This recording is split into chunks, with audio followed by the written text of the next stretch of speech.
আল্লাহ কেন মানুষকে পরীক্ষা করেন? ঈমান কতটা মজবুত তা প্রকাশ করার জন্য। পরীক্ষা বেশি হলে কি বুঝতে হবে? পরীক্ষা বেশি হল আল্লাহর বিশেষ ভালোবাসার লক্ষণ। আল্লাহ কাকে সবচেয়ে বেশি ভালোবাসেন?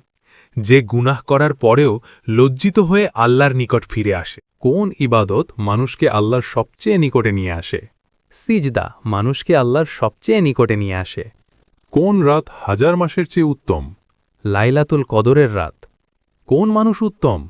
যে মানুষের উপকার করে। আখিরাত অর্থ কি? পরকাল। আখিরাতে কে বিচার করবে? আল্লাহ তাআলা। আখিরাতের প্রথম ধাপ কি? কবর।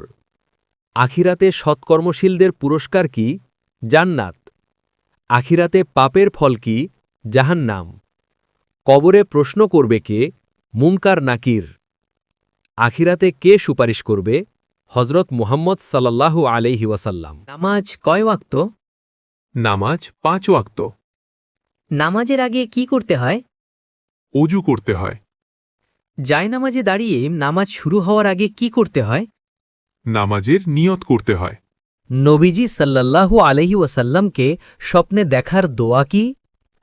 আল্লাহুম্মা সাল্লি ওয়া সাল্লিম আলা নবিয়্যিল উম্মি ওয়া আলা আলিহি ওয়া আসহাবিহি। হাউজে কাউসারের পানি কাদেরকে পান করানো হবে? যারা প্রিয় নবীজির সুন্নতের অনুসরণ করে। জান্নাতে নবীজির পাশে কারা জায়গা পাবে? যারা নবীজিকে মন থেকে ভালোবাসে। হজরত মুহাম্মদ সাল্লাল্লাহু আলাইহি ওয়াসাল্লামের জন্ম কত খ্রিস্টাব্দে? হজরত মুহাম্মদ সাল্লাল্লাহু আলাইহি ওয়াসাল্লামের জন্ম 570 খ্রিস্টাব্দে। হজরত মুহাম্মদ সাল্লাল্লাহু আলাইহি ওয়াসাল্লামের জন্মস্থান কোথায়?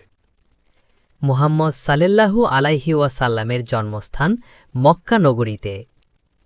হজরত মুহাম্মদ সাল্লাল্লাহু আলাইহি ওয়াসাল্লাম কোন বংশে জন্মগ্রহণ করেন? হজরত মুহাম্মদ সাল্লাল্লাহু আলাইহি ওয়াসাল্লাম মক্কার কুরাইশ বংশে জন্মগ্রহণ করেন। হজরত মুহাম্মদ সাল্লাল্লাহু আলাইহি ওয়াসাল্লামের ইন্তেকাল হয় কত খ্রিস্টাব্দে? হজরত মুহাম্মদ সাল্লাল্লাহু আলাইহি ওয়াসাল্লামের ইন্তেকাল হয় 632 খ্রিস্টাব্দে। আল্লাহ তাআলা কোথায় আছে? 7 আসমানের উপর আরশে আজিমে। হজরত ইউনুস আলাইহিওয়াসাল্লামকে কোন মাছ গিলেছিল? তিমি মাছ নবীকে গিলেছিল। কোন সাহাবীকে দেখলে শয়তান ভয় পেত? হজরত উমর রাদিয়াল্লাহু তাআলা আনহুকে। হজরত মুহাম্মদ সাল্লাল্লাহু আলাইহি ওয়াসাল্লামের প্রথম স্ত্রী কে ছিলেন? হজরত খাদিজা রাদিয়াল্লাহু আনহা। হজরত মুহাম্মদ সাল্লাল্লাহু আলাইহি ওয়াসাল্লামের কনিষ্ঠ স্ত্রী কে ছিলেন? হজরত আয়েশা রাদিয়াল্লাহু আনহা। নবী সাল্লাল্লাহু আলাইহি ওয়াসাল্লামের কোন সাহাবী সবচেয়ে বেশি হাদিস বর্ণনাকারী? হজরত আবু হুরাইরা রাদিয়াল্লাহু আনহু।